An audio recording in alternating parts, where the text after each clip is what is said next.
Saya akan mengawali playlist psikologi dari uang ini dengan sebuah cerita yang menarik dari teman saya yang ada di luar negeri. Dia menghabiskan masa kuliahnya dan bekerja sebagai valet atau pelayan di sebuah hotel terkenal di Los Angeles. Seorang tamu langganan di sana merupakan eksekutif teknologi. Dia seorang yang sangat jenius yang berhasil merancang dan juga mematenkan suatu komponen penting pada router Wi-Fi. Di umurnya yang baru 20-an. Dan dia juga sudah mendirikan dan menjual beberapa perusahaannya kepada investor. Hubungannya dengan uang akan saya jabarkan sebagai campuran kegelisahan dan kebodohan yang kekanak-kanakan. Dia membawa segepok uang kertas $100 yang tebalnya beberapa sentimeter. Dia menunjukkan uangnya kepada siapapun yang tertarik pada uangnya dan juga kepada orang yang mengacuhkannya. Suatu hari, dia memberi uang tunai beberapa ribu dolar kepada kolega teman saya dan berkata, "Pergilah ke toko perhiasan dan belikan beberapa koin emas $1000. Sambil membawa koin-koin emas itu, dia dan beberapa kawannya berkumpul di dermaga. Mereka melemparkan koin emas tersebut ke laut dan beradu lemparan terjauh. Hanya demi sebuah kesenangan. Dan lo tahu apa yang terjadi setelahnya? Ya, pada akhirnya setelah melakukan hal tersebut bertahun-tahun, dia dinyatakan bangkrut dan kehilangan semua hartanya. Poin yang ingin saya jelaskan pada video ini adalah bahwa mengelola uang dengan baik tidak ada hubungannya dengan kecerdasan Anda, tetapi lebih banyak berhubungan dengan perilaku Anda. Dan perilaku sangat sukar diajarkan bahkan kepada orang-orang yang sangat cerdas. Orang jenius yang kehilangan kendali atas emosinya bisa mengalami bencana keuangan. Sebaliknya, orang biasa tanpa pendidikan finansial bisa kaya jika mereka punya keahlian terkait perilaku yang tak berhubungan dengan ukuran kecerdasan formal. Seperti pada kasus seorang kakek tua yang bernama Ronald James Reed. Dia bekerja sebagai petugas kebersihan dan juga penjaga pom bensin asal Amerika. Ronald Reed lahir di pedesaan Vermont. Dia orang pertama di keluarganya yang lulus SMA. Yang lebih mengejutkan lagi, dia harus minta tumpangan pada orang lain setiap pergi sekolah. Mereka yang mengenal Ronald Reed tidak banyak menceritakan hal lain selain kesederhanaan hidupnya. Reed meninggal pada tahun 2014 di umurnya yang genap 92 tahun. Barulah si petugas kebersihan yang sederhana dari desa masuk berita internasional. Di tahun 2014, tercatat ada sekitar 2,8 juta orang yang meninggal. Tapi, tak sampai 4.000 orang yang memiliki harta di atas $8 juta atau sekitar 124 miliar. Yang mengejutkan, Reed termasuk dari 4.000 orang yang memiliki harta di atas $8 juta. Di surat wasiatnya, Ronald Reed mewariskan 30 miliar hartanya kepada anaknya, dan sekitar 94 miliar ia sumbangkan pada rumah sakit dan perpustakaan setempat. Apa kalian kaget? Dari mana ia mendapatkan uang sebanyak itu? Ternyata, tak ada rahasianya. Dia tidak memenangkan lotre atau mendapatkan warisan besar. Reed menabung berapapun yang bisa dia tabung dan menginvestasikannya di saham blue chip. Dia kemudian menunggu sampai puluhan tahun hingga tabungannya menjadi $8 juta.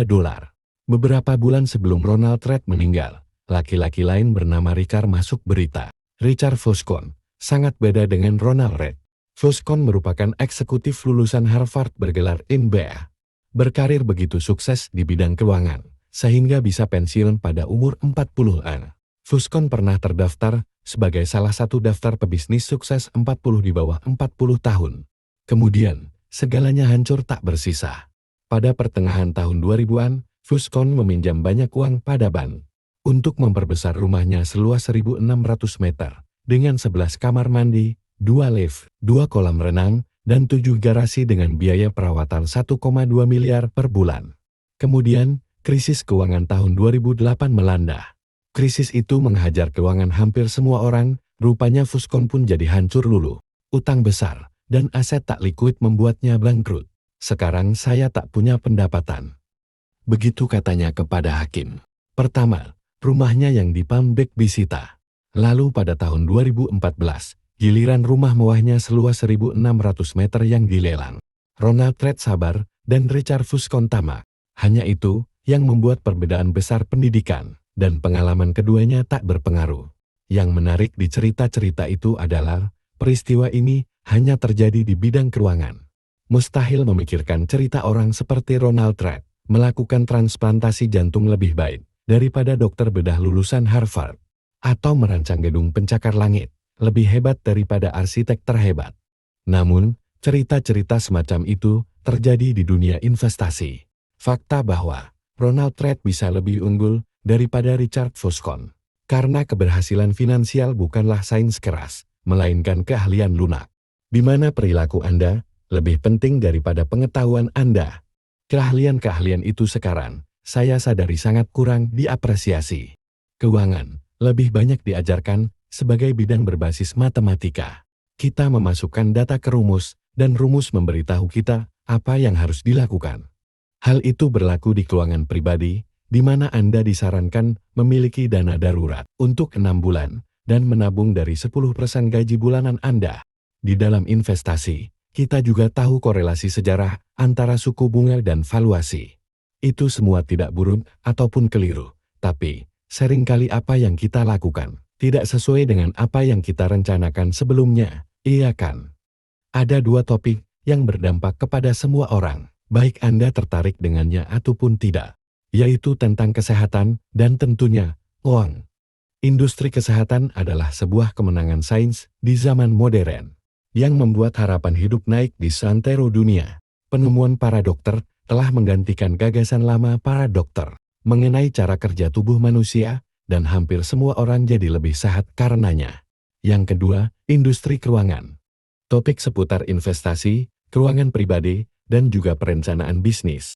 Bidang keuangan telah meraup orang-orang paling cerdas dari universitas top di dunia. Dalam 2 dasawarsa terakhir, jurusan keuangan terkesan sangat diminati. Tapi, tak ada bukti nyata bahwa kita telah menjadi investor yang lebih baik. Kita sudah banyak belajar cara menjadi petani yang lebih hebat, tukang ladang yang lebih terampil dalam memanfaatkan teknologi. Namun, apakah kita sudah lebih baik dalam keuangan pribadi?